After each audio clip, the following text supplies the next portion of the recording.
So update 3.2.0 dropped early to the middle of last week, and 1 week later I'm finally getting around to my update review. Now it's pretty ironic because in the very last video on this channel I literally said I'm getting back into my schedule. It's been a pretty crazy start to the year, but I'm going to be getting back into the schedule, and then that very same day I literally broke my finger at work, and so the update dropped that night and I literally couldn't even hold the controller. So I've gone from saying I'm getting back into schedule to going MIA for a week. So apologies for the slow output. I have finally been able to get some proper game time over the last 2 to 3 days, and so today we're going to be reviewing update 3.2 for Battlefield 2042. Now there's obviously a lot to go through in this update, and that's also partly why I kind of delayed it, because I thought I'm not going to just rush it out just for the sake of getting this out early. This is probably, if not definitely, the biggest update that we've gotten so far for Battlefield 2042. It feels like right now the game is essentially at its peak, and so there is definitely a lot to cover. Now obviously the main thing that I think is the biggest talking point for this update, and it's been talked about pretty much since like all the way back with the beta pretty much, and that is the class system changes. Now in my previous video I did mention that I didn't think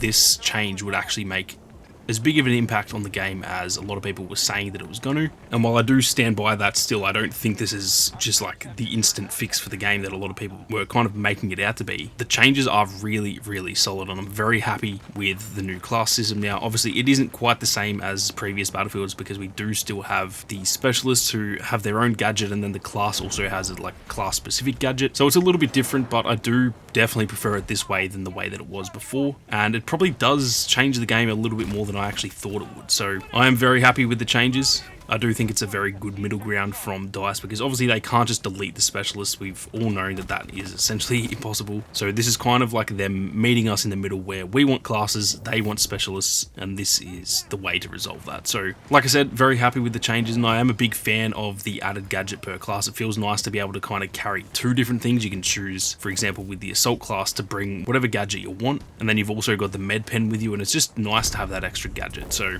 definitely positive feelings from me for these changes. Now the next biggest thing is probably Breakaway and the rework that they've done to that, and I want to say this is absolutely by far the best rework that we've gotten of any of the maps so far. Now to be completely honest, I haven't had too much playtime on it because it is only in Breakthrough at the moment in terms of 24/7 playlists, and on Aussie servers it is a little bit hard, at least not during peak hours, to play Breakthrough because the lobbies are pretty dead unfortunately. So I've only actually played about 2 games on Breakaway, and it's obviously pretty hard to tell in terms of balancing whether it's well balanced or whether it needs a bit of tuning. But in terms of just the way that the map feels, I'm very, very happy with it so far. And I've also spent a lot of time, like I was unlocking all of the new vault weapons and I was just playing solo against bots, and obviously that does not give you a proper feel for how a map is, but you can still go around and see the map. And so I've spent a fair bit of time actually just exploring the map, and I'm very, very happy with it in that regard. It's just in terms of the balance, I can't fully judge that just yet, but what I might do is once I've actually had like genuine playtime, not only on Breakthrough but on Conquest as well, I may do like a Breakaway review essentially, because I think that is a very important talking point, because obviously we have Hourglass to come as well, and that map needs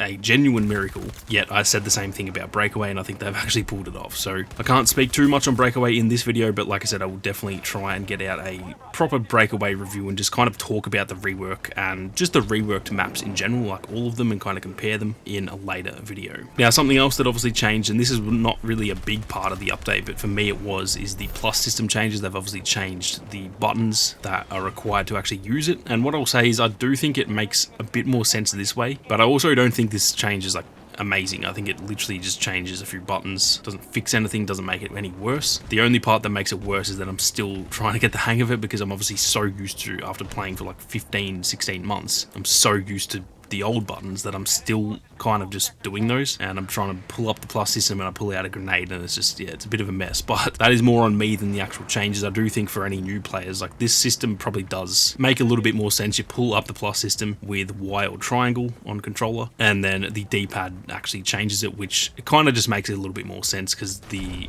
plus system itself kind of looks like a D-pad. So I think overall it is still a pretty solid change. Now one change I'm not too happy with, to be honest, and I think they will sort of rework this a little bit anyway, so it's not that big of a deal, but the ADS changes they've made are definitely not my favorite. They've obviously slowed down the ADS time in a lot of different ways, I guess you would say, in terms of the ADS speed after sprinting, as well as when you've got like a drum mag attached and stuff like that. And I'm not gonna lie, I don't really like the way they've done this. The thing I really like about 2042 is the movement, especially after playing Warzone, which has had a lot of complaints from the community about how slow and clunky the movement can be. Playing Battlefield, it feels very nice to just be sprinting around like a maniac and actually be able to play that way. So them kind of nerfing, you know, chaotic movement, I could understand it on like a few weapons, for example, like LMGs and stuff. I think it makes sense there, but in terms of like assault rifles and stuff, I do feel like it's a little bit too nerfed, and so I do hope they bring that back in line a little bit. I think a little bit of a nerf would have been fine, but they've definitely pushed it a little bit too far in my opinion. But with that being said, like I said, there has been plenty of discourse about this on Twitter and on Reddit and stuff like that, and they are very good at listening to feedback, so I think they will bring that back just a little bit, and that might be the sweet spot that they are kind of looking for. Now, we obviously got a couple of new Vault weapons as well, the PP2000,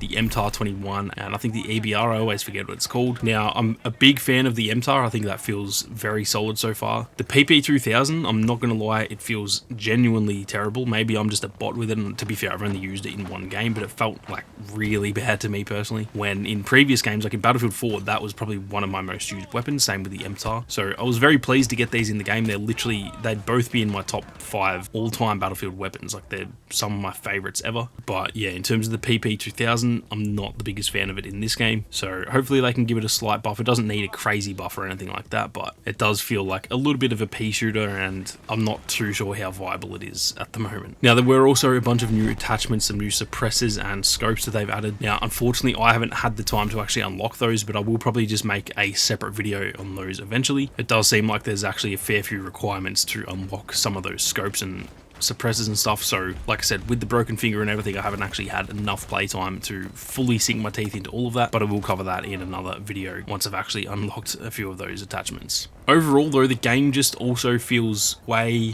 smoother than it used to be. The last like 2 to 3 updates, I'm noticeably saying after every update, wow, the game feels really smooth, and like even the graphics look a little bit better, and it just feels a lot more like optimized, and that is once again the case with update 3.2. The game feels as smooth as it ever has, and I do honestly feel like at this point it is a legitimately good shooter. It's obviously not in the same tier as like a lot of previous Battlefield games and a lot of Call of Duty games, but I do think on the market right now, I don't think there's a better shooter. And I know that sounds absolutely crazy, but at least in terms of this genre of shooter, there's obviously games like Valorant and stuff that are doing well. Some of the BRs are doing well, but in terms of your typical old school shooters like Call of Duty, Battlefield, Halo, for example, I think this game is better than Modern Warfare 2, and I think it's better than Halo, which has literally died at the moment. So to me, the game does actually feel legitimately good right now, which is pretty crazy to say after the absolute roller coaster that this game has been. But that is a testament to DICE for literally just sticking with the game, listening to feedback, and putting in the work. So I do think they deserve a lot of credit there, and I just hope that they continue supporting the game. I hope we don't just get to Season 5 and then they end it, because